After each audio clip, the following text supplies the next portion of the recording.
নাকের পলিপাস হলে কি করবেন?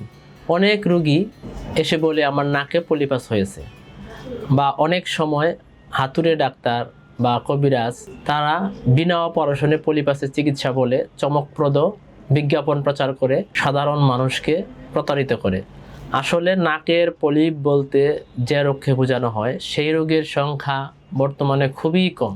বর্তমানে যে রোগকে সাধারণ মানুষ বা কিছু প্রতারক পলিপ বলে থাকে সেটি আসলে পলিপ নয়, সেটি হলো নেজাল টার্বিনেট। নর্মালি মানুষের থাকে, যাদের অ্যালার্জি থাকে, ঘন ঘন ঠান্ডা লাগে, সেক্ষেত্রে একটু বড় হতে পারে। সেই জিনিসটাকে পলিপ বলে মানুষের মধ্যে আতঙ্ক তৈরি করে তাহারা হাতুড়ে চিকিৎসা দিয়ে থাকে। বেশিরভাগ ক্ষেত্রেই নাকের মধ্যে কটন বাড বা কোনো কিছুর মাধ্যমে অ্যাসিড দিয়ে সেই মাংসকে তারা পুড়ে থাকে। সাময়িক কিছু কিছু ক্ষেত্রে হয়তো দু একজন রোগীর একটু উপকার হয়েও থাকে, কিন্তু অনেক রোগীদের অনেক বড় ধরনের সমস্যা হয়ে যায়। নাকের সেপ্টাম ছিদ্র হয়ে যেতে পারে, নাক সাইনিকে হয়ে যেতে পারে, নাকের কনফিগারেশন নষ্ট হয়ে যেতে পারে। সেক্ষেত্রে কিন্তু চিকিৎসা করে স্বাভাবিকভাবে নাকের অবস্থায় ফিরিয়ে আনা অনেক কঠিন হয়ে পড়ে।